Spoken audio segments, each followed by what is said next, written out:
139 বছর পর statue of liberty ফেরত চাইল ফ্রান্স। আর এই ঘটনায় উত্তাপ বাড়বে দুই দেশের সম্পর্কে, এমনটাই বলছেন আন্তর্জাতিক বিশেষজ্ঞরা।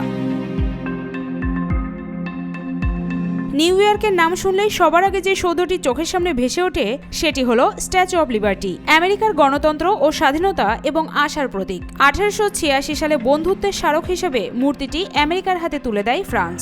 1924 সালে 93 মিটার অর্থাৎ 305 ফুট উঁচু এই মূর্তিটি সে দেশের জাতীয় সৌধ হিসাবে স্বীকৃতি পায়। 139 বছর আগে আমেরিকাকে দেয়া সেই উপহার ফেরত চাইল ফ্রান্স। ফরাসি আইন প্রণেতা রাফায়েল গ্লাক্সম্যান মার্কিন যুক্তরাষ্ট্রের কাছে স্ট্যাচু অব লিবার্টি ফিরিয়ে দেওয়ার দাবি তুলেছেন সম্প্রতি। 45 বছর বয়সী রাজনীতিবিদ, পার্লামেন্টের সদস্য এবং ফরাসি আইন প্রণেতা রাফায়েলের দাবি, যে কারণে এটি আমেরিকার হাতে উপহার দেওয়া হয়েছিল সেই মূল্যবোধ আর যুক্তরাষ্ট্রে নেই। তার এই ক্ষোভ মূলত ট্রাম্প ও তার সরকারের বিরুদ্ধে।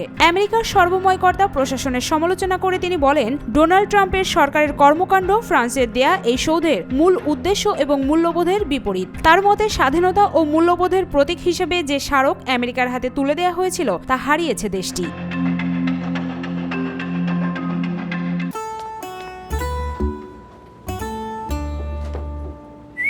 এই ঈদে জুয়েলারি ক্লোদিং এ বিকাশ পেমেন্টে ডিসকাউন্ট। রোববার এক জনসমাবেশে গ্লাক্সম্যান বলেন, মূর্তিটি আমাদের ফিরিয়ে দিন। আমেরিকার কিছু মানুষ অত্যাচারীদের পক্ষ নিয়েছেন, বৈজ্ঞানিক স্বাধীনতার বিশ্বাসকে খর্ব করছেন, গবেষকদের বরখাস্ত করছেন। এই মূর্তি যে মূল্যবোধের প্রতিনিধিত্ব করে তারা তা রক্ষা করতে পারছেন না। মূর্তিটি যে আদর্শের প্রতিনিধিত্ব করে তা আমেরিকা আর অনুসরণ করে না বলে মন্তব্য করেন গ্লাক্সম্যান। অবশ্য এর পাল্টা বিবৃতিও দিয়েছে white house. Statue of liberty ফেরানোর প্রস্তাব পত্রপাঠ খারিজ করে দিয়েছেন আমেরিকা। তারা আনুষ্ঠানিকভাবে জানিয়ে দিয়েছে, স্ট্যাচু অব লিবার্টি ফ্রান্সে ফেরত দেওয়ার কোনো পরিকল্পনা নেই ওয়াশিংটনের। লিভিট বলেন, ফ্রান্সের উচিত আমেরিকার প্রতি কৃতজ্ঞ থাকা। সম্পূর্ণ তামার তৈরি মূর্তিটি আমেরিকান বিপ্লবের সময় প্রতিষ্ঠিত মিত্রতার স্মারক। 1884 সালে ফ্রান্সে এই মূর্তিটি তৈরি করা হয়।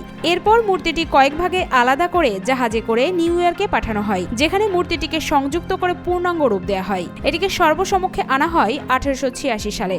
সেই বছরের অক্টোবরে আমেরিকার প্রেসিডেন্ট গ্লোভার ক্লিভল্যান্ড ওই মূর্তির উদ্বোধন করেন।